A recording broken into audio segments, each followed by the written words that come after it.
अवतरी रंगरूप हे विठ्ठल विठ्ठल। केले कर्म झाले त्याची भोग आले, उपजले मेले ऐसे किती। त्याच्यासाठी एक एक्झाम्पल सांगेल, लक्षपूर्वक ऐका। एक ब्राह्मण दादा गंगेवर स्नान करत होते, लक्षपूर्वक ऐका। ब्राह्मण दादा गंगेवर स्नान करत होते आणि एका कसायच्या हातून गाय सुटली। गाय अशी सैरावैरा धावत होती, गाय सैरावैरा धावत्या। ब्राह्मण दादा गंगेवर स्नान करत होते, कसायाच्या हाती गाय लागत नाही। कसाई दादानं ब्राह्मण दादाला आवाज दिला, का हो ब्राह्मण दादा, माझ्या हाताकडून गाय सुटली, गाय मला घावत नाही, तेवढी गाय द्या ना म्हणले धरून। गाय मला घावत नाही या, तेवढी गाय धरून द्या। ब्राह्मण दादा उठले, स्नान करता करता गायच्या समोर गेले, दोघं हात आडवे केले। दोघं हात आडवे केल्याच्या नंतर गाय जागीच थांबली। थांबल्याच्या नंतर कसाई दादाने यावं, गायला धरावं। घेऊन गेला घरी। घरी घेऊन गेल्याच्या नंतर काय केलं असन, काय केलं असन, कापली असन आणि काढली असन। हा, इथं पॉइंट, इथं थांबायचं आहे आपल्याला। पहिले मला प्रत्येक हिंदूला विचारावं वाटतंय, हा अभंगाच्या व्यतिरिक्त बोलतोय बरं, आपण नंतर येऊ जागेवर। कोणत्या कोणत्या हिंदूला असं वाटतं की गो हत्या थांबली पाहिजे? क्या बात आहे, वाह वाह वाह, क्या बात। गो हत्या थांबली पाहिजे असं प्रत्येकाला वाटतं, बरोबर आहे ना? माझ्या प्रत्येक प्रश्नाचं उत्तर द्या। कोणत्या मुसलमानानं गायी पाडलेल्या आहेत त्याच्याकडे 1000-1500 गायी आहेत असं कुठं बघितलंय का? गायी पाडणारा कोण आहे, विकणारा कोण आहे? मग आता कोणाच्या कमरेत घातली पाहिजे? माझं बोलणं जरा जडच जाईल काही काही लोकांना। मुसलमानाची गाडी धरल्याच्या नंतर मुसलमानाला मारतात, मारू नका असं आपलं दुमत नाही, त्याचं कंबर तोडा, पाय तोडा त्याचे, पण त्या मुसलमानाला एक शब्द विचारा, तुला गाय विकणारा कोण होता? त्याचा तपास करा, त्याच्या कानाखाली वाजवा, म्हणजे दुसरं कोणी कसायला गाय विकणार नाही। आपण विकली नाही, त्यांची काय अवकात आहे गाय मारायची? गाय वाचवा, गाय वाचवा, आपण फक्त आरुड्या मारतो 10-5 हजारासाठी आपलीच गाय आपण विकतो। अरे गाय विकणं म्हणजे आपल्या मायचा सौदा करणं आहे। विठ्ठल विठ्ठल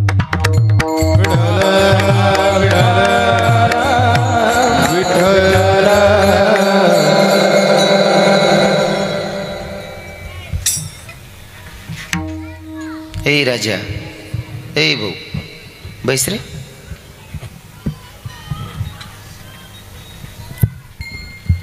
कसाच्या हाती गाय लागत नव्हती। ब्राह्मण दादानं पुढे जाऊन दोघं हात आडवे केले, गाय थांबली।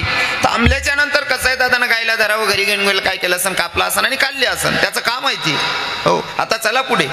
पुढे एक वारकरी वारी करीत होता। वारी करीत असताना एका गावी मुक्कामाला थांबला। एका तरुण स्त्रीनं बघितलं आणि बघितल्याच्या नंतर वारकरी बाबाला म्हणते, वारकरी बाबा कुणाकडे चाललात? काय नाही की पंढरपुराला जातोय। बाबा तुम्ही पंढरपुराला चाललात? म्हणले हो बाई। बाबा असं करा ना, माझ्याकडे 2 घास जेवायला या ना। वारकरी म्हणतो, पंक्तीत पण जेवायचं आणि त्या घरी पण जेवायचं, लेकी त्या घरीच येतो म्हणला जेवायला। वारकरी बाबा घरी जेवायला गेले, जेवण वगैरे झालं। जेवण झाल्याच्या नंतर घरातून काढता पाय घेतात, तोपर्यंत त्या बाईनं विचारलं, बाबा कुणाकडे चाललात? काय नाही लेकी मंदिरावर झोपाया चाललो। बाबा मंदिरावर झोपणार आहात? म्हणले हो बाई। बाबा असं करा ना, घरामध्ये आम्ही 2च नवरानं बायको आहेत म्हणले, घरामध्ये आम्ही 2च नवरानं बायको आहेत म्हणले, इथं झोपा ना। वारकरी म्हणतो मंदिरावरही झोपायचं, त्या घरी झोपायचं, लेकी त्या घरीच झोपतो म्हणला। आता वारकरी बाबाला पुढच्या रूम मध्ये बेड टाकलेला, वारकरी बाबाला पुढच्या रूम मध्ये बेड टाकलेले, दोघं नवरा बायको आतल्या रूम मध्ये झोपलेले आहेत। मी दृष्टांत सांगत असताना फेक अजिबात सांगणार नाही, जी सत्यता आहे ती मांडणार आहे, संतांचं चरित्र आहे आणि वाईट विचार अजिबात करायचा नाही। कारण काही काही लोकांना सवय असते चांगल्यात पण वाईट काढायची, काही काही लोकांना सवय असते वाईट मधनं चांगलं काढायची। बाई संसारी जर असेल ना, मेथीची जुडी तुम्ही बाजारातून आणून दिल्याच्या नंतर जी बाई संसारी असते ना, ती खराब झालेली जुडी भाजी काढून फेकते, जेवढी चांगली तिची भाजी बनवते, बरोबर आहे ना? आणि ज्या बाईला उन्माद करायचा आहे, म्हणजे संसार व्यवस्थित करायचा नाही, ती थोडी सडलेली असेल तरी पूर्ण जुडी फेकून देते। करायचं आपल्याला काय करायचं ते, माझं बोलणं कळत असेल तुम्हाला नाही का? जसं की दृष्टी चांगली असेल तर सृष्टी चांगली दिसते। फॉर एक्झाम्पल, तुमची नजर चांगली असेल ना तर किचडमध्ये कमळ बघू शकतो, आणि नजरेत जर दोष असेल तर चंद्रात पण दाग दिसतो। बघायचं आपल्याला काय बघायचं। घरामध्ये दोघं नवरा बायको झोपल्या आहेत, ऐन मध्यरात्री बाईच्या मनामध्ये कामवासना निर्माण झाली। बाईच्या मनामध्ये कामवासना निर्माण झाली, वारकरी बाबाच्याकडे आली। वारकरी बाबाला म्हणते, बाबा उठा, काय झालं लेकी? म्हणले माझी इच्छा पूर्ण करा। वारकरी बाबा म्हणतो, बाई तुम्हाला जेवायला घरी आणलं तोवर वाटत होतं पोरगी काय पारमारती का? झोपायला जागा दिली तोवर वाटत होतं काय संस्कारी आहे, आणि तुझ्या मनामध्ये असले घाणेरडी विचार आहेत। वारकरी बाबा ज्ञानाच्या गोष्टी सांगू नका, माझी इच्छा पूर्ण करा। वारकरी म्हणतो, असली घाणेरडी कामं आम्ही करत नाही। हो. आणि खरं तर I am very very sorry, सगळ्या महाराज मंडळींची, सगळ्या वारकऱ्यांची, सगळ्या टाळकऱ्यांची मी पाया पडून माफी मागेल. खरं तर आम्हाला तुकोबरायांची शिकवण आहे. तुकोबरायांची शिकवण आम्हाला अशी आहे, जाई व तू माते न करी साया सामे विष्णुदास. हां, थोडं पाया पडून माफी मागतो. माझं बोलणं थोडं जड जाईल काही लोकांना, पण मला बोलायला आवडतं. राग आलाही, कारण माझं तत्व असं आहे, संतांनी दिलेला संदेश जगापर्यंत, समाजापर्यंत पोहोचला पाहिजे. कोणाचं तरी मन धरण्यासाठी मी ते काम करणार नाही की ती गोष्ट झाकून ठेवेल. अजिबात आवडत नाही मला. हो, कसं आहे ना, आमच्या तुकोबरायांची शिकवणे जाई होतो माते न करी साया सामी विष्णुदास तैसे नव्हे. गळ्यात माळ असेल ना, हो, जेने विठ्ठल मात्रा घ्यावी त्याने पथ्य सांभाळावे. हो, पथ्य सांभाळलं पाहिजे, नुसतं माळ घालून चालत नाही. काही गावांमध्ये असं ऐकायला भेटतं, बाबा एखाद्या माळकऱ्यानं चुकीचं काम केलं की लोक आपल्यालाच म्हणतात, महाराज तुमचे माळकरी लई नालायक आहे का? अरे आमचे माळकरी नालायक नाही, नालायकांनी माळा घालून घेतल्या. खरा जर वैष्णव असेल ना, ज्याच्या गळ्यात माळ आहे, वारकरी म्हणत असेल, स्वतःला वैष्णव म्हणत असेल, तर त्याच्यासाठी परस्त्री त्याची माय त्याची बहीणच आहे. हे आमचे संस्कार आहेत तुकोबरायांचे. खरा माळकरिया, खरा वारकरिया, तर त्याच्यासाठी परस्त्री त्याची माय त्याची बहीणच असली पाहिजे. आणि दादा पाया पडून माफी मागतो, गळ्यात माळ असल्यावर जर परस्त्रीला वाईट नजरेनं बघत असेल तर तो खानदानी माळकरीच नाही. महाराज विठ्ठल विठ्ठल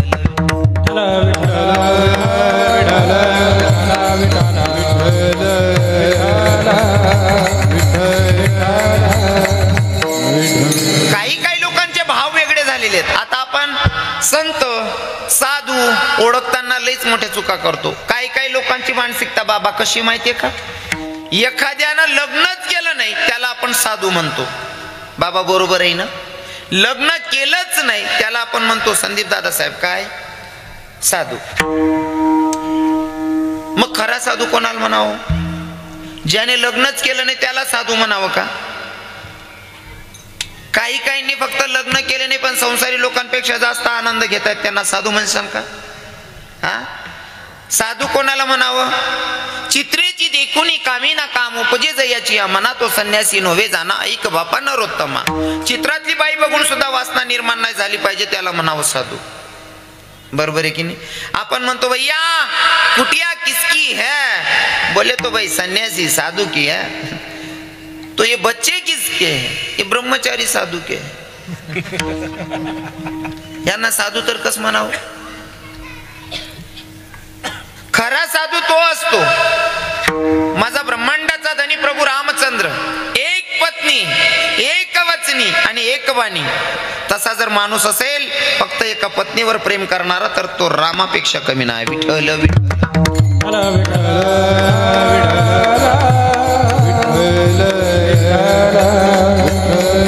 विधिने शेमना विषय त्यागाते समान विषय त्यागाते समान विषय त्यागाते समान. विधिने शेमना विषय त्यागाते समान विषय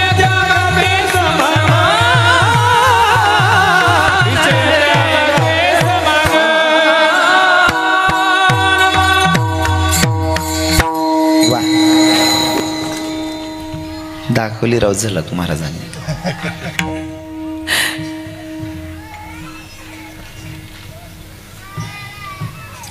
विठ्ठल विठ्ठल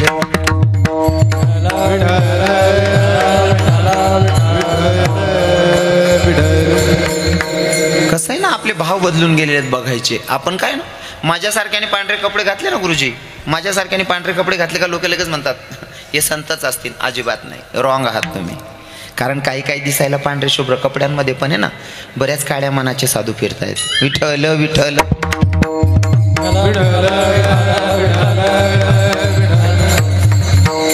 फॉर एक्झाम्पल ते पाण्यामध्ये बगडा दिसतो का? पाण्यामध्ये बगडा बघितला असं उभा राहताना कसा राहतो काका? एका पायावर उभा राहतो, बरोबर आहे ना? एका पायावर उभा राहतो, दिसायला पांढरा शुभ्र. ते पाण्यातले कीटक आहे ना ते विश्वास करतात दिसायला पांढरा शुभ्र म्हणजे नक्कीच हरिद्वारचा साधू असला पाहिजे.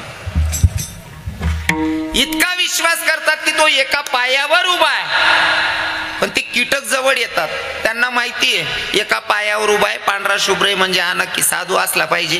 ते कीटक विश्वास करतात आणि हा त्या कीटकांना विश्वासात घेतो. ते जवळ खेळायला लागले का हा उचललेला पाय बरोबर त्यांच्या डोक्यावर देतो. बकधान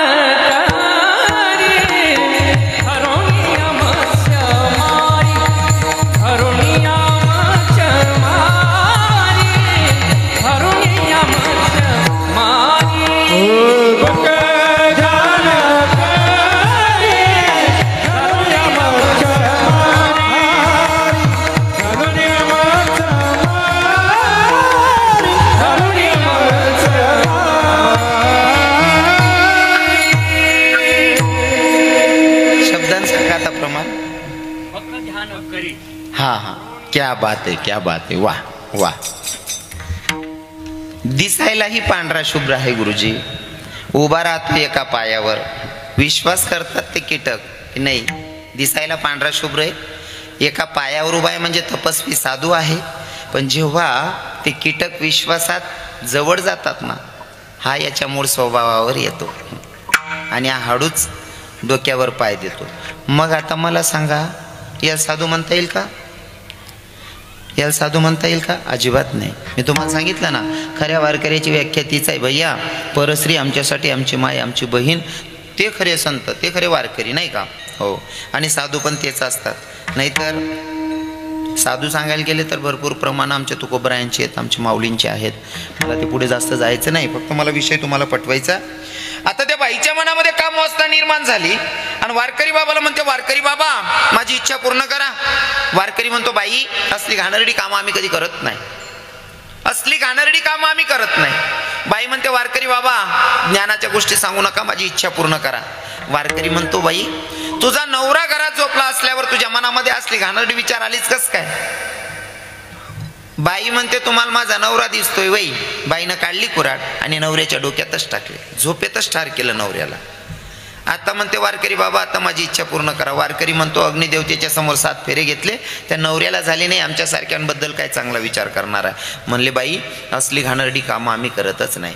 बाई म्हणते, हाता का नवराही मेला आणि वारकरी माझी इच्छा पूर्ण करत नाही, मग काय करायचं? ऐन मध्यरात्री बाईनं आवाज द्यायला सुरुवात केली, काका बाबा मामांजी वाचवा वाचवा वाचवा म्हणतात. गावातील लोक जमा झाले. म्हणले, बेटा काय झालं? काय नाही, या वारकरी बाबांना माझ्या आबरूवर हात टाकायचा प्रयत्न केला, माझा नवरा मला वाचवायला आला, माझ्या नवऱ्याला सुद्धा जीवे ठार मारला या वारकरी बाबानं. खरंय का होते? किती मोठा हाड आहे. पण तुम्हाला सांगतो बरं का, मणी चोरण्याचा, देवाची काही चूक नसताना समंतक मणी चोरण्याचा खोटा आड माझ्या भगवंतावर आला होता. तुमच्यावर आणि माझ्यावर येणार नाही गुरुजी. हां, आड काय येतो ते पण जेव्हा आपण आपले ग्रंथ वाचले ना, त्याच्यामध्ये सापडतात. गायी बैल चालतात का, त्यांची खुरी उमटलेली असते गुरुजी, आणि त्याच्यामध्ये साचलेलं पाणी असतं.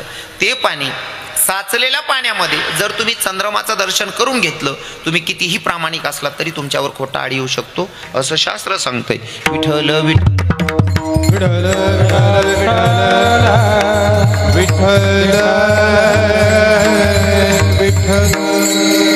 बाईने सांगितलं, या वारकरी बाबांना माझ्या आबरूवर हात टाकायचा प्रयत्न केला, माझा नवरा वाचवायला आला, माझ्या नवऱ्याला सुद्धा जीवे ठार मारला. आता माणूस विचार करतोय, बाईचा जेवढं लोक विश्वास करतील तेवढं माझ्यावर विश्वास करणार नाही. आता सहन करणं हाच एक पर्याय होता. समधी लोक जमा झाली. कोणी म्हणतं, का रे वारकरी असल्यावर असली घाणेरडी कामं करतो, कोणी म्हणतं याला गडपास लावा, कोणी म्हणतं मारून टाका, कोणी म्हणतं जाडून टाका. पण एक सुज्ञ बाबा होते, ते म्हणे असलं काही करू नका.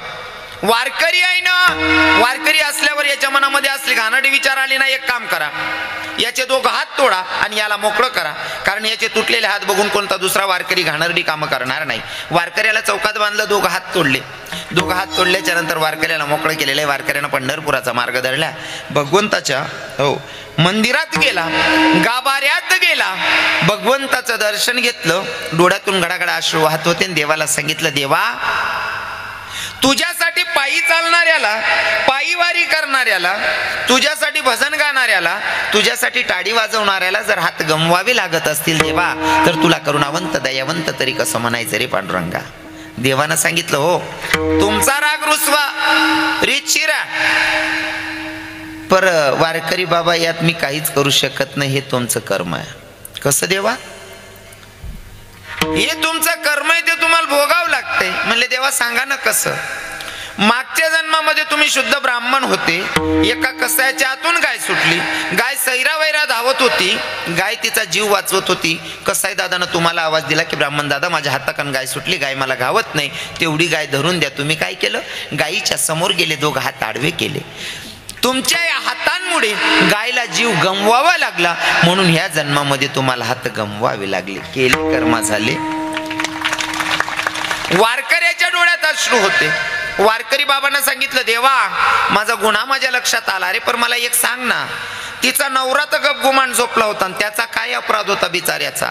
तेव्हा माझ्या जगाच्या मालकानं सांगितलं तो आता गपगुमान झोपलेला दिसतोय का, तोच मागच्या जन्माचा कसाई आणि मारणारी जी बाई आहे ती मागच्या जन्माची गाय आहे. केले कर्म झाले त्याची भोगा आले. भोगा भोगा वाच लागतो. मग आता मी सांगितलं तुम्हाला हे संतांचं चरित्र. जर भक्ताला देव सोडत नसेल, केलेल्या कर्माचा भोग भोगायला लावतो, मग तुम्हाला आणि मला सोडेल का? अजिबात नाही. आता तुमच्यासाठी सांगतो, मतलब आपल्या सर्व संसारी लोकांसाठी सांगतो. एक पोरानं बायकोनं सांगितलं पोराला, नवऱ्याला, म्हणले धनी म्हणे काय तुमचा म्हातारा लई कटकट करतो, तुमच्या म्हाताऱ्याला कुठंतरी पाठवा. माणूस विचार करतो जर म्हाताऱ्याला कुठं वृद्धाश्रमामध्ये पाठवलं, भावकीमध्ये नातेवाईकांमध्ये हसू व्हायची, त्याच्यापेक्षा ना असं करतो म्हाताऱ्याला मारूनच टाकतो, म्हणजे विषय संपला. बापाच्या जवळ गेला, बापाला म्हणतो पप्पा तुम्हाला तीर्थक्षेत्रावर स्नान करायला घेऊन जायचं मन होतंय माझं. बाप म्हणला बापा पोरग काय सुधारलं म्हणलं माझं. हरकत नाही बेटा. बापाला फोर व्हीलर गाडीमध्ये बसवलं, घेऊन गेला गंगेच्या काठी. गुडघ्याला पाणी लागत होतं. बापानं सांगितलं बेटा इथं बसून आंघोळ करू का? पोरगा म्हणतो नाही नाही पप्पा चला म्हणला पुढे. आता गुडघ्याचं पाणी कमरेला लागायला लागलं. म्हणले लेका बसू का इथं? ना ना म्हणले पप्पा चला ना पुढे. कमरेचं पाणी छातीला लागायला लागलं. म्हणले राजा बस झालं रे आता. तरी पोरगा म्हणतो चला ना पप्पा पुढे. बापाच्या लक्षात आलं लेका तुम्हाला इथं तीर्थक्षेत्रावर स्नान करायला नाही रे, तू इथं माझ्या जीवनाचा अंत करायलाच आणलेलं आहे. हा एंड ऑफ द लाईफ, जीवनाचा अंत. पोरगा म्हणला पप्पा तुमच्या लक्षात आलं ना? म्हणले हो. चला मग बेटा तू मला इथं मारायलाच आणलेलं आहे, पण एक काम कर जागा बदलून टाक. पोरगा म्हणला पप्पा तुमच्या लक्षात आलं?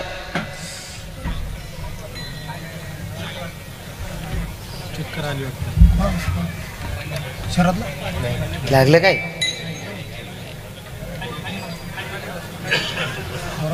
बसलेला होता का?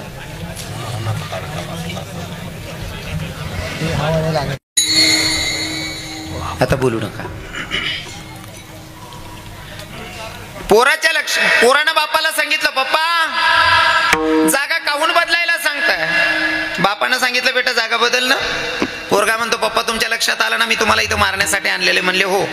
मग मरायचं तर इथं पण आणि जागा बदलल्याच्या नंतर पण मरायचंच आहे, मग इथं मरायला काय अडचण आहे तुम्हाला? तेव्हा बापाने हळूच सांगितलं लेका तू जागा बदल रे. का हो पप्पा? बेटा याच जागेवर मी माझ्या बापाला सोडून गेलोय, तू कमीत कमी जागा तरी बदल. सांगायचं तात्पर्य एवढंच आहे, तुम्ही जे पेरणार आहे तेच उगवणार आहे. अपेक्षा ठेवायची नाही. भगवंत कधीच तुमचं वाईट करत नाही. कारण दारू पिणारा पोरगा असेल आणि माडकरी मुलगा असेल, दोघांना माय जेव घालत असताना सेमच ताट बनवते. मायबाप कधीच कोणता पोरांवर अन्याय करत नाही. तसा आपला ब्रह्मांडाचा धनी तो आपली माय आपला बाप आहे, तो अन्याय कसं काय करू शकतो? कारण तो स्वतः गीतेमध्ये सांगतो ना ममैवांशु जीव लोके जीव भूता सनातन मन षष्ठान इंद्रियांनी प्रकृतीस्थानी कर्षती. स्वतः भगवंत स्वतः सांगतो भूतलावर जन्माला येणारा प्रत्येक जीव माझा अंश. मग त्याची लेकर तो अन्याय कसं काय करेल? पण आपलं कर्म आपल्याला भोगावं लागतं. विठ्ठल विठ्ठल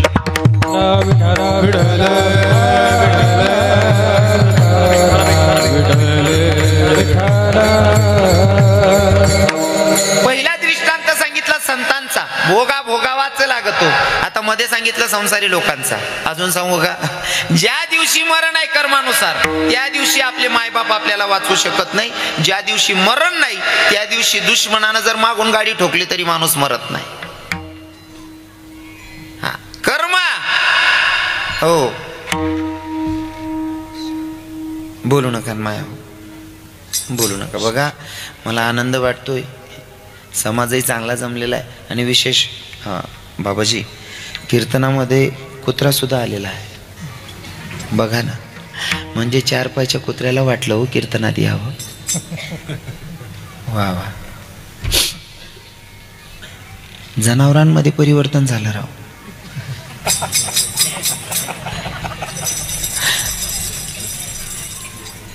मला सांगा, वयाच्या मानानं जर जास्त होईल बोलणं, पण पाया पडून सांगतो, आता कोणाला चांगलं म्हणायचं बरं मला सांगा. 2 पायाचे बाकीचे घरी झोपले, 4 पायाचं कीर्तन ऐकायला आलं, कोणाला चांगलं म्हणायचं. विठ्ठल विठ्ठल विठ्ठल विठ्ठल. ज्या दिवशी मरण आहे त्या दिवशी मरावंच लागतं. फॉर एक्झाम्पल, भगवंत आपलं कधीच वाईट करत नाही, आपलं कर्म ठरवतं चांगलं की वाईट करायचं, नाही का. जसं की मला सांगायला आवडेल, आता तुम्ही परवाच्या दिवशी काल्याचं कीर्तन ऐकणार आहात. कंसाचा वध तुम्ही ऐकणार आहात. कंसाला मारलं देवानं, ऐकायचं आहे तुम्हाला. पण प्रश्नचिन्ह मी आज सांगतो तुम्हाला. कंसाला वाईट म्हणायच्या आधी, सॉरी तो विषय नाही सांगायचा, मला सांगायचं असं आहे की तुमचं कर्म तुम्हाला भोगावं लागतंय. त्याच्यासाठी उदाहरण म्हणून मला सांगायला आवडेल, कंसाला आकाशाची वाणी झाली. आकाशाच्या वाणीतून सांगितलं गेलं की कंसा, ज्या बहिणीच्या लग्नामध्ये तू रथ हाकतोय का, त्या बहिणीच्या पोटी येणारा 8वा पुत्र तुझा वध करणार आहे. 8वा वध करणार आहे म्हणून रावणानं शॉर्टकट सांगतोय बरं का. 8वा वध करणार आहे म्हणून पहिले 6 पंकज बाबा मारलेच नाही. 6 मारले नाही म्हणून भगवंतही काही करू शकत नाही.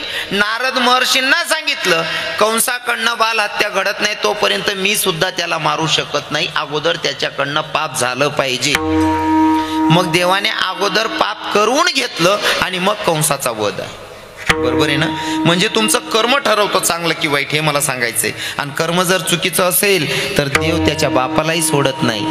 हो, 4 पुत्र दशरथा अंतकाळी, हा, देवाच्या बापाला चुकत नाही तर आपल्याला चुकणार आहे वै. म्हणून कर्म करत असताना सावधगिरीनं, हो, ज्या दिवशी कर्मानुसार मरण आहे त्या दिवशी मरावं लागतं. फॉर एक्झाम्पल, जसा म्हातारा बोलका होता ना सांगितलं, तशीच म्हातारी पण बोलकी होती. सुनबाई म्हणते म्हातारी लईच कटकट करते. म्हणले तुमची माय, म्हातारीला कुठेतरी पाठवा. तो पण तोच विचार करतो, कुठं पाठवल्याच्या नंतर भावकीतनं हसू व्हायची, नातेवाईक टिंगल करतील, त्याच्यापेक्षा म्हातारीला मारूनच टाकतो. त्यानं म्हातारीचं गठुडं बांधलं, रात्री जेवण वगैरे केलं, 2ऱ्या मजल्यावर घेऊन गेला आणि तिथून म्हातारीचं गठुडं बांधून दिलं फेकून. 2ऱ्या मजल्यावर ना म्हातारीला फेकलं. म्हातारी पहाटेच 5:30 वाजेला पोराचा दरवाजा ठोठावते. म्हणले, बाडू दरवाजा उघड रे का.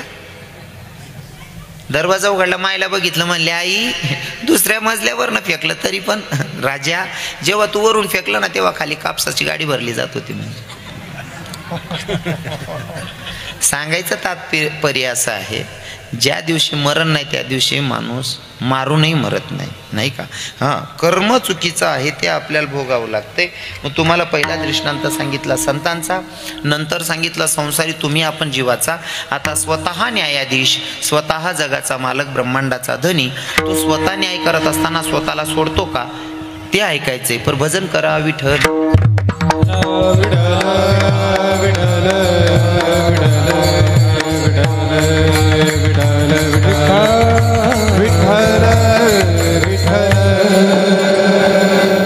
भगवंत निज धामाला जायच्या आधी तुम्ही कथा ऐकत असाल.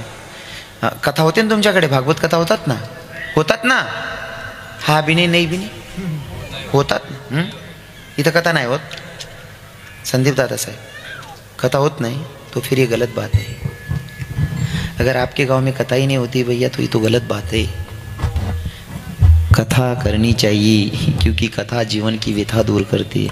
मैं इसलिए नहीं बता रहा हूँ कि रवि किरण महाराज को ही बुलाओ, बहुत सारे कथाकार हैं यहाँ पे.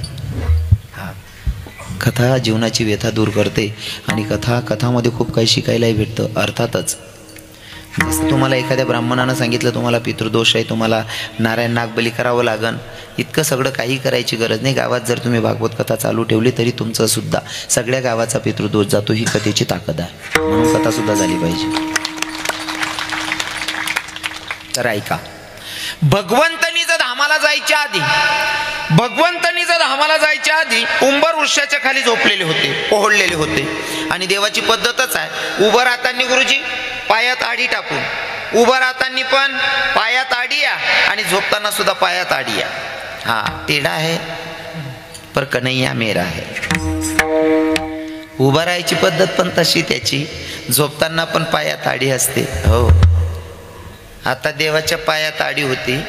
एक शिकारीसाठी बसलेला, शिकारीला असं वाटलं देवाच्या पायाचा जो पद्म होता तो पद्म चकाकत होता. चकाकणारा पद्म बघितला आणि बघितल्याच्या नंतर शिकारीला वाटलं की अरे कोणीतरी प्राण्याचा पक्षाचा डोळा चकाकतोय. जसा बाण मारला बरोबर देवाच्या पायाला. हा निखिल भाई,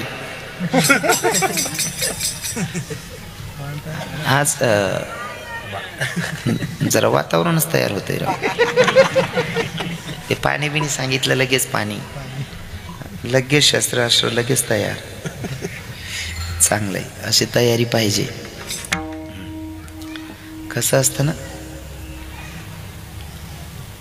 जेवढं आपल्याकडे मटेरियल असलं का तेवढं मार्केट वाढतं.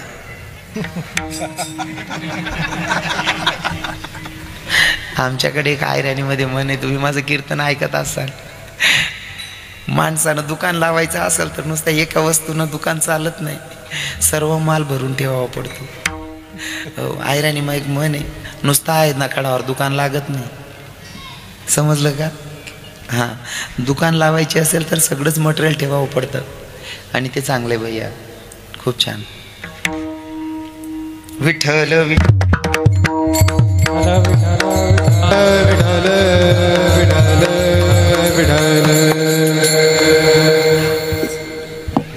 भगवंत झोपलेले आहेत आणि भगवंताच्या पायाला पद्म होता. तो पद्म चकाकत होता. शिकारीला असं वाटलं जणू काही एखादा पक्षाचा डोळा, प्राण्याचा डोळा चकाकतोय.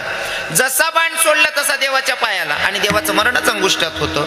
बाण लागल्याच्या नंतर भगवंताचा टहादिशी आवाज त्या शिकारीच्या कानी पडला, त्या पारधीच्या कानी पडला. तो सैरावैरा धावत आला. अरे आपण प्राण्याला नाही, आपण मानवालाच बाण मारलेला आहे. जवळ येत आहे, बघितलं, अरे मानव पण कोण आहे? आपण द्वारकेच्या राजालाच बाण मारलाय. जवळ आले आणि सांगायला लागले, देवा मी तुम्हाला मारण्यासाठी नव्हता बाण सोडलेला, मला असं वाटलं कोणी प्राण्याचा पक्षाचा डोळा चकाकतोय म्हणून मी बाण सोडलेला आहे. देवानं त्या शिकारीला जवळ घेतलं, डोक्यावरनं हात फिरवला आणि सांगितलं, राजा तू मला बाण मारलाय म्हणून मी मरतोय अजिबात नाही, हे माझं कर्म आहे, ते मला भोगावं लागतंय. म्हणले कसं देवा? मागच्या जन्मामध्ये जेव्हा मी राम होतो तेव्हा तू वाली होता, आणि मागच्या जन्माला मी तुला लपून बाण मारलाय म्हणून या जन्मामध्ये तू मला लपून बाण मारतोय. व्यवहार क्लिअर झाला. मला आता सांगायचंय, साधू संतांना सोडत नाही, स्वतः न्यायाधीश तो स्वतःला सोडत नाही, तुम्हाला आणि मला सोडणार आहे का? म्हणून कर्म करत असताना सावधगिरीनं, नाही तर तुकोबाराय सांगतातच अभंगाच्या प्रथम,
भोगतो न घडे संचिता वाचून करावे ते मनी समाधान.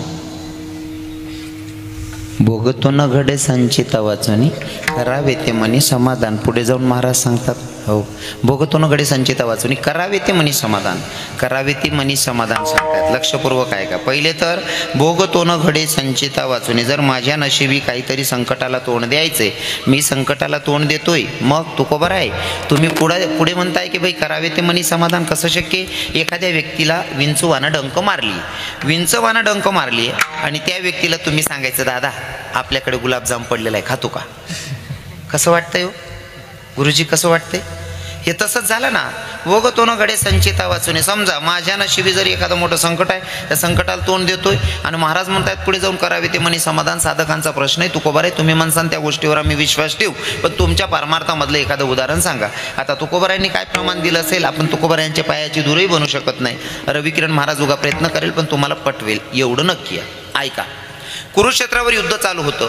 कुरुक्षेत्रावर युद्ध चालू युद्धामध्ये अभिमन्यू मरण पावला. अभिमन्यू मरण पावल्याच्या नंतर पांडव रडतील यात विशेष नाही, कौरव सुद्धा रडत होते. आणि सांगेल तुम्हाला, जीवन जगायची तऱ्हा बदलून टाकायची. माणसानं जगावा असं, आपले मरतील यात विशेष नाही, आपले रडतील यात विशेष नाही. मेल्याच्या नंतर दुश्मनाच्या डोळ्यात अश्रू आला पाहिजे, याला म्हणावं जीवन जगणं, नाहीतर जगूनच फायदा नाही. काय मत आहे तुमचं?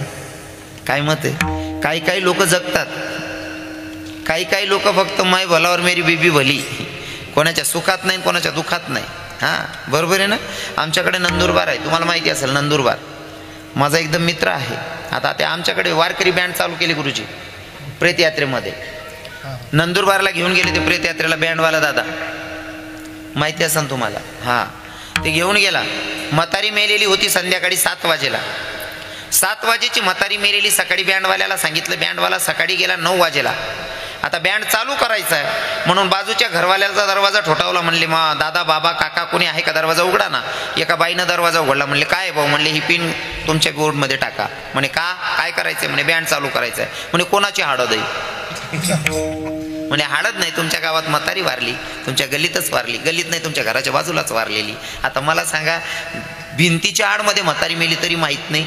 काय जगताय लोक, काय जगताय? महाराज, जेवढे आपल्याकडे पैसे येतोय का तेवढी आपली माणुसकी हिरावत चालली. हो, माणुसकी हिरावत चालली. खेड्यागावामध्ये बरं आहे, सिटीमध्ये तर इन्सानियतच सापडत नाही. काय ठिकाणी खेड्यागावामध्ये अगोदरचे लोक जगत होते बाबा. पद्धत अशी होती, जर 4 भाऊ असतील ना, वाटणी जरी पडायची तरी ओटा सगळ्यांचा एकच असायचा, मध्ये भिंती टाकल्या जायच्या. ओटा एक असायचा, सगळे झोपताना ओट्यावर झोपायचे. आणि अजून एखादा पोरग किंवा पोरगी किंवा एखादी बाई किंवा एखादा माणूस आजारी पडला ना, प्रत्येक व्यक्ती जेवण करून आल्याच्या नंतर ताप चेक करायचा. का रे दादा, तुला ताप भरलाय का? गरम अंगाई का? गोडी घेतली का राजा? दुसरं काकू आली, काका आला, चुलत भाऊ आला, कोणी जे पण येतील प्रत्येक व्यक्ती ताप चेक करायचा आणि विचारायचा, भाऊ तू जेवलास का? ही माणुसकी होती. प्रत्येक व्यक्ती चेक करायचा. आता माणुसकी किती राहिली? आता प्रत्येकाचे रूम वेगवेगळे झाले. म्हातारा रात्री मेलं तरी सकाळी पोराला माहिती पडतं की म्हातारा मेलं बुवा. खरं आहे की नाही? माणुसकीच नाही राहिली महाराज. हो, आणि खरं तर मला सांगायला आवडेल, ही माणुसकी जी हिरावली ना गुरुजी, ही जास्त करून जास्त पैशांमुळे आणि दुसरी म्हणजे मोबाईलमुळे. मी मोबाईलला सगळा दोष देत नाही गुरुजी, काही गोष्टी चांगल्या पण झाल्यात, पण 70% वाईटच झाले मोबाईलमध्ये. पहिले एवढा जीवाडा होता. या बसलेल्या माझ्या माया आहेत, माझ्या बहिणी आहेत, यांना विचारतो. जुन्या लोकांची म्हण होती, माहेरचं कुत्र जरी बघितलं तरी बाईला आनंद व्हायचा. बरोबर आहे ना? माहेरचं कुत्र बघून सुद्धा बाईला आनंद व्हायचा. ही इन्सानियत होती, माणुसकी होती. आता सक्का बाप जर का पोरीला फोन करतो, पोरगी बसू बसू नवऱ्याला सांगते, सांगा माझ्या बापाला मी झोपली असं. म्हणजे या मोबाईलनं माणुसकी हिरवली आहे की नाही? हो, जगायची तऱ्हा चेंज करून टाकायची. काही लोक लई गरमीत जगता हो, लईच गर्व आहे लोकांना. अरे करताय काय भैया? करोडपतीच्या घरामध्ये भाकरची साईज जेवढी आहे ना, तेवढी गरीबाच्या घरात पण तेवढीच साईज आहे भाकरीची. लागतं तेवढं ठीक आहे, जास्तीचे पैसे असल्यावर पैसे खाऊन पोट नाही भरत.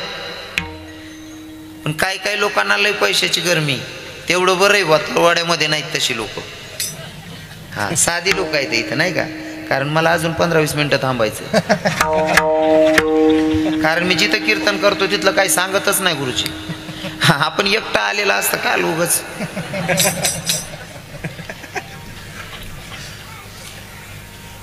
आपले रडतील यात विशेष नाही, दुश्मनाच्या डोळ्यात अश्रू आले पाहिजे असं जी नव्हतं अभिमन्यूचं.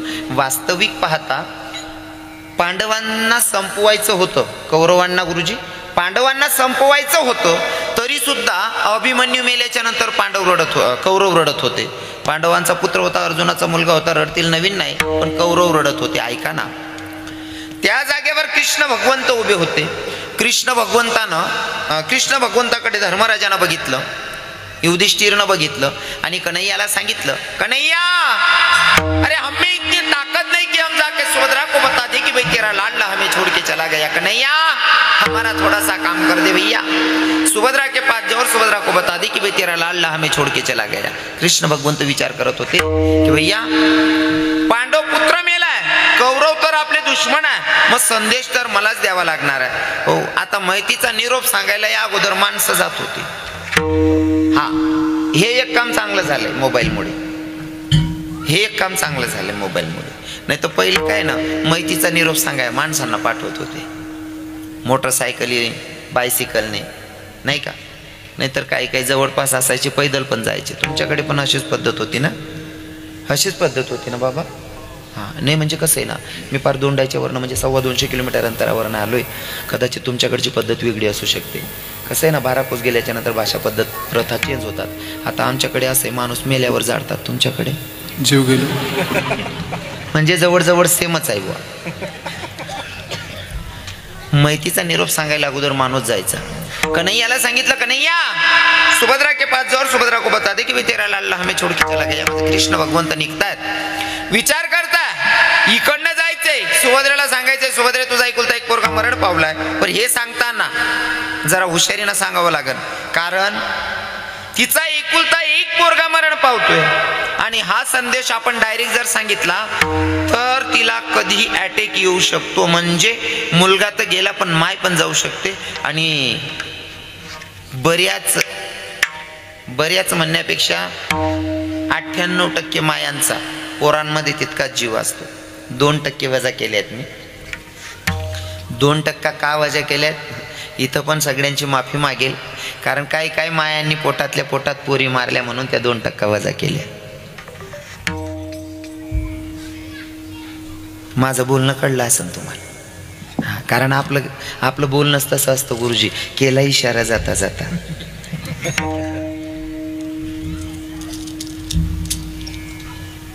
देव विचार करत होते. जाऊन सुभद्रेला सांगायचे, सुभद्रे तुझा एकुलता एक पोरगा मरण पावला. हे सांगितल्याच्या नंतर सुभद्रा खूप रडेल, खूप अवकडा करेल, माझी केस धरेल, माझी गचंडी धरेल, स्वतःची केस धरेल.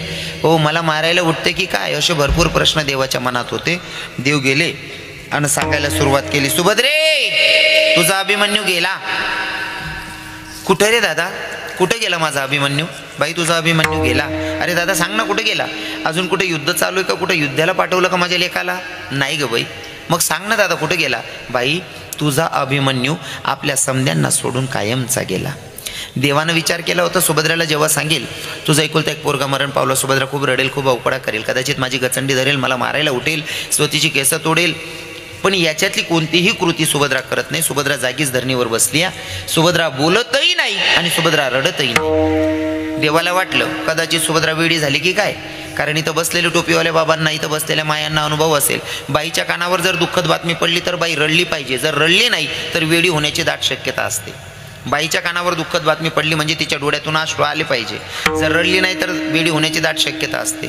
सुभद्रा रडतही नाही आणि सुभद्रा बोलतही नाही. देवाला वाटलं सुभद्रा वेडी झाली की काय.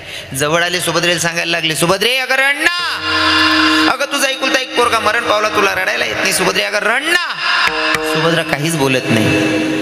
देव सांगतो, सुभद्रे अगं तू माय आहेस की दुश्मन, काय दगड्यासारख्या हृदयाची झाली, अगं सुभद्रे रडना. सुभद्रेनं देवाकडे बघितलं, सांगितलं, देवा मला रडायला सांगतोय? अरे तुझे संत तर तुझी बडाई मारत असताना सांगतात, चाले हे शरीर कोणाचे असत ते कोण बोलवी ते हरिविना. तुझे संत बडाई मारतात आणि तू स्वतः सुद्धा गीतेमध्ये सांगतो ना, म्या बोलविल्या वेदू बोले, म्या चालविल्या सूर्य चाले, मी हलविल्या प्राणू हाले. हे सांगणारा पण तूच आहे ना? म्हणे हो. मग देवा आता मला प्रश्नाचं उत्तर दे. भूतलावर झाडाचं पान तुझ्या सत्तेशिवाय हालत नाही ना म्हणले हो. मग माझा मुलगा मरावा कोणाला वाटत होतं? देवानं मानच खाली टाकली ना राव.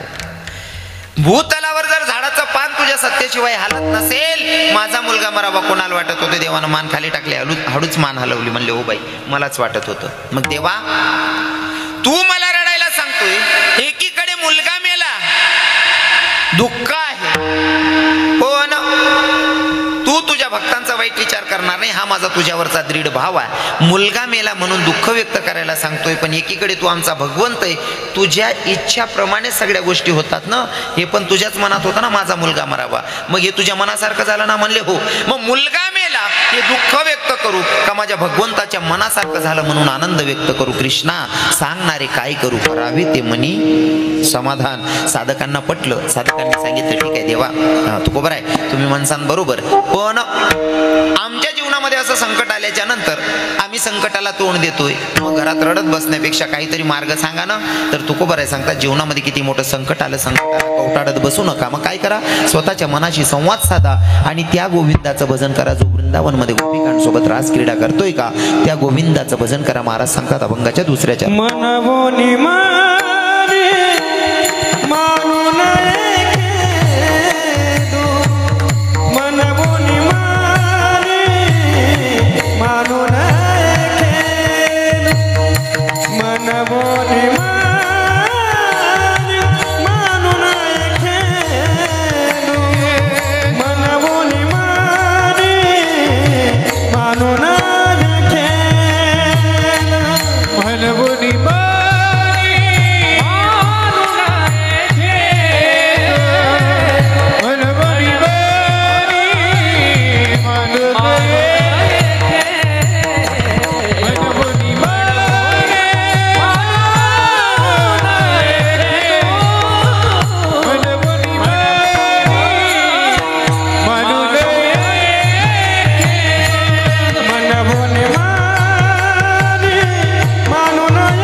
महाराजांसाठी खरंच टाळ्या झाल्या पाहिजे.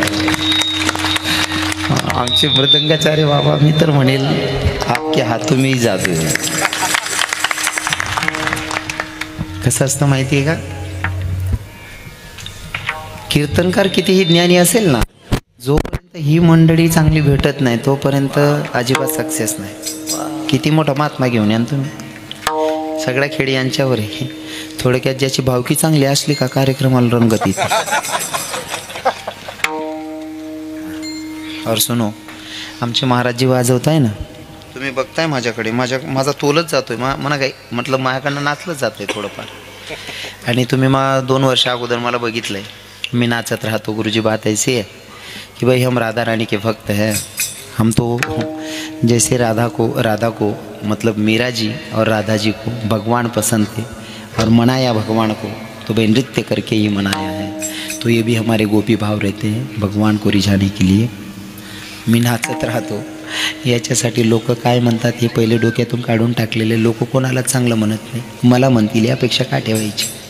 लोकांनी आपल्याला चांगलं म्हणावं अशी अपेक्षा ठेवणं म्हणजे भिकाऱ्याकडनं भीक मागण्यागत गोष्ट. अजिबात अपेक्षा ठेवायची नाही. असे लेकरं जन्माला आले, जन्माला घालणाऱ्या बापांमध्ये सुद्धा दोष काढतात. तुमच्यातनी माझ्यात काढणार नाही कशावरून.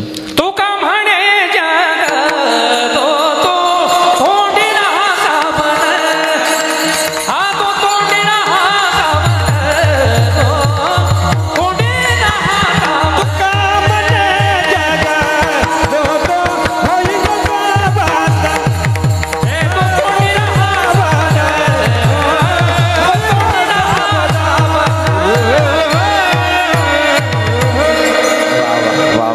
प्रमाणाला धरूनच सांगेल. आता प्रत्येकाकडनं अपेक्षा ठेवण्यापेक्षा गुरुजी आपले तुकोबराई पण सांगतात, आपले संतांची शिकवण आहे, प्रकाराचे 3 तुकामणी केले जर नाही का.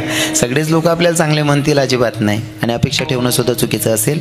ज्याला जे बघायचं आहे तो त्या नजरेनं बघतो. हमें कोई लेना देना नाही, हमें तो भगवान से रिश्ता जोडना है, नाही का.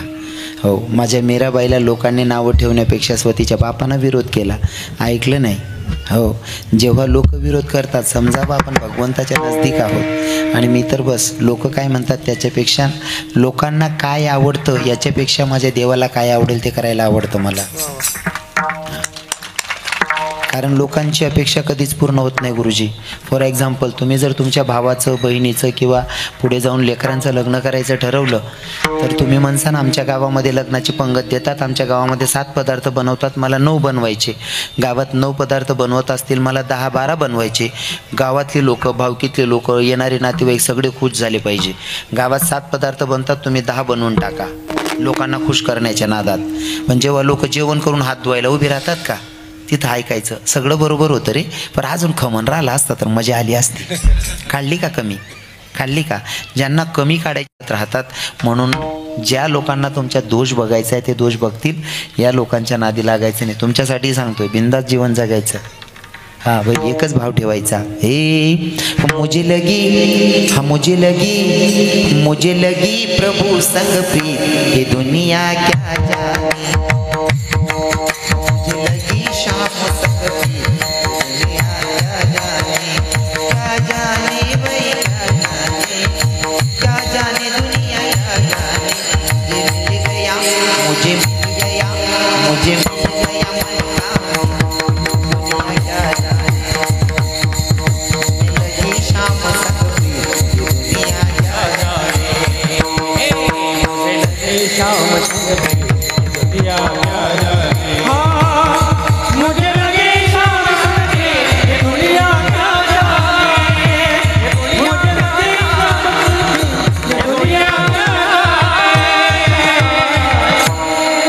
कोणत्याही गोष्टीत उतरायचं तर इतकं खरं उतरायचं की भैया हे मन लागा मोरा यार फकीर में, ओ मन लागा मोरा यार फकीर में.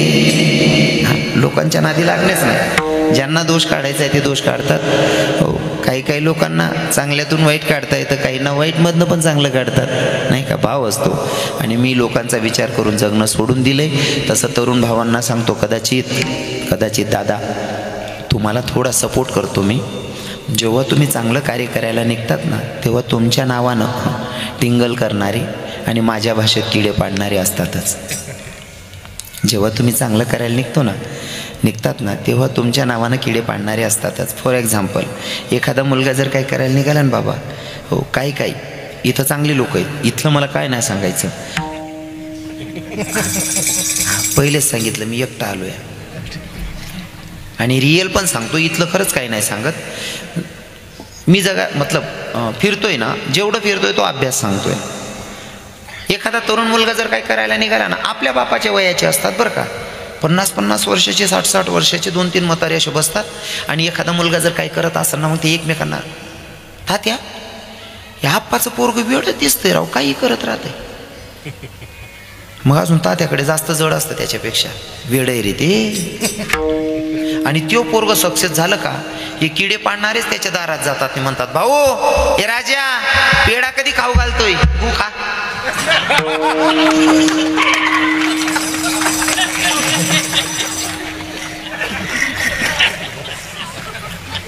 म्हणून जीवन जगत असताना लोक काय म्हणतात ते सोडूनच द्यायचं. लोकांना ज्यांना तुमच्यामध्ये वाईट बघायची सवय असते ते कधी तो का म्हणे हासे जन्म नाही कानत ये ठाई, नाही कानत ये ठाई, नाही कानत ये ठाई. तो का म्हणे हासे जन्म नाही कानत ये ठाई, नाही कानत ये ठाई, नाही कानत.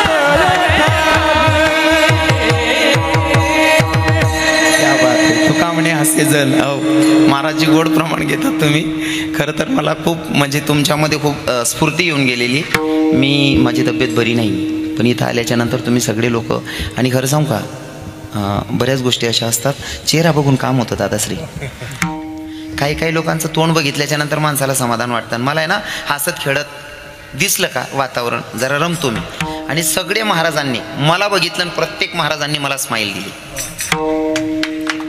ही आपलेपणाची निशाणी नाही का. बाकीच्या आपल्याला बघितल्याच्या नंतर असं बघतात, जणू काय त्याला न विचारता त्याचा घराचा सौदाच केलाय राव. अरे भाई, हसतो त्याला रोग नसतो नाही का, हसायचं. मला आहे ना गुरुजी सवय आहे बरं का. रस्त्यानं आता असं झालेलं महाराष्ट्रामध्ये, नाहीपेक्षा ठीक आहे की रवी किरण महाराजांना यूट्यूबला बघू बरेच लोक ओळखायला लागले. आता माझी गाडी जाते ना, माझ्याकडे कोणी बघितलं ना, तरी पण मला बघितल्याच्या नंतर माझ्या लक्षात येतं की मला ओळखत असेल समोरचा व्यक्ती, मी लगेच स्माईल देतो. असं करण्यामध्ये नेमकं झालंय असं, मी रात्री झोपतो तरी माझं तोंड असंच राहून जातं.